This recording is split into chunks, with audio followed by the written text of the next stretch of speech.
আজকে রান্না করব। আসসালামু আলাইকুম। আজকে রান্না করব ডিম দিয়ে আলু দিয়ে। প্রথমে আমি চুলায় একটি কড়াই বসিয়ে নিলাম। কড়াইটা গরম হয়ে গেছে, এবার দিয়ে দিলাম তেল। এখন দিয়ে দিব লবণ, দিয়ে দিলাম লবণ। এবার এটাকে আমি নেড়ে দিয়ে দিব একটু হলুদের গুঁড়া, দিয়ে দিলাম মরিচের গুঁড়া।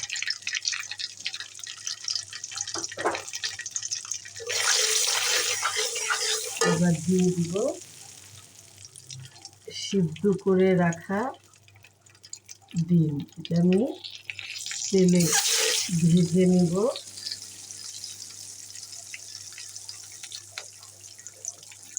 দিয়ে দিলাম ডিমগুলাকে তেলে ভেজে নেব।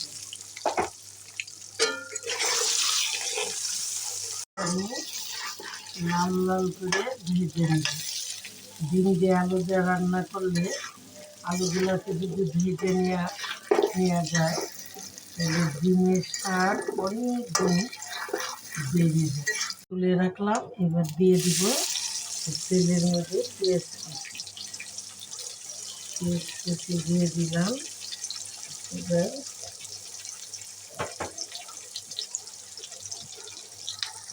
ভেজে নেব।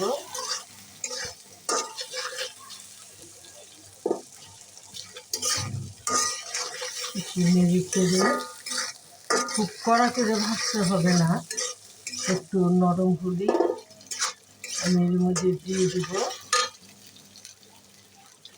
আদা রসুনের পেস্ট। আদা রসুনের পেস্টটা দিব। আদা রসুনের পেস্টটা দিয়ে একটু নেড়ে চেড়ে দিব। আর দিয়ে দিব হালকা একটু কষানোর জন্য সামান্য পানি।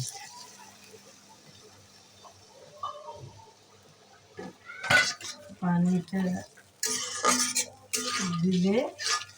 দিয়ে কষানো হয়ে গেলে আমি এর মধ্যে দিয়ে দিব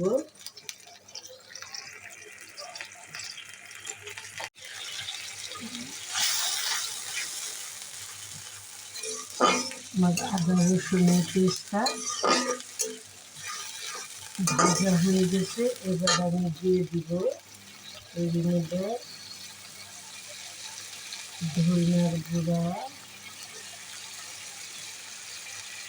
দিয়ে দিব জিরার গুঁড়া, দিয়ে দিলাম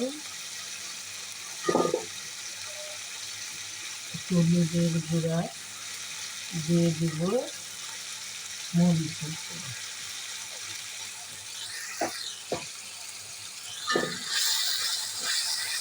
দিয়ে মশলাটা আমি কষিয়ে নেব। কারণ মশলা যত বেশি কষানো হবে তত বেশি মজা হবে। মশলাটা কষানো হয়ে গেছে। এবার আমি দিয়ে দিব আমার সেই ভেজে রাখা আলুগুলো। আলুগুলো নেড়ে চেড়ে মশলার মধ্যে নেড়ে চেড়ে দিলেই হবে, কারণ আলুগুলি আমি ভেজে রেখেছি। ভাজা আলু এত মশলাটাও আমার ভালো করে কষানো। আলুগুলো নেড়ে চেড়ে এবার ধুয়ে দেবো আমি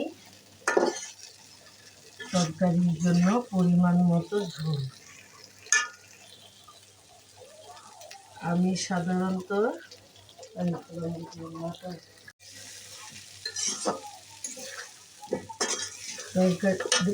তরকারি ঝোলের জন্য আমি সাধারণত গরম পানি ব্যবহার করি। কারণ তরকারিতে কাঁচা পানি দিলে তরকারিটা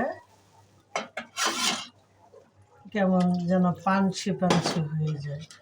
এবার আমি দিয়ে দিলাম আমি আস্ত গরম মশলা ব্যবহার করব না। নামানোর আগে দিয়ে দিব এর মধ্যে, নামানোর আগে দিয়ে দিব আমি গরম মশলা গুঁড়া।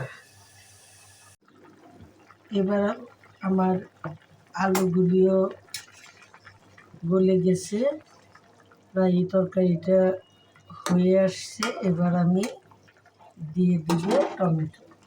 টমেটো ছাড়া যেন কোনো তরকারি রান্না হয় না। সারা বছর জুড়েই আমরা টমেটো খাই, যে কোনো সবজি তরকারি। তাই দিয়ে দিলাম টমেটোগুলা। এখন টমেটোগুলো একটু নরম হলে আমি ধনেপাতা দিয়ে নামিয়ে ফেলবো আমার তরকারিটা। হয়ে গেছে আমার ডিম আলুর তরকারি।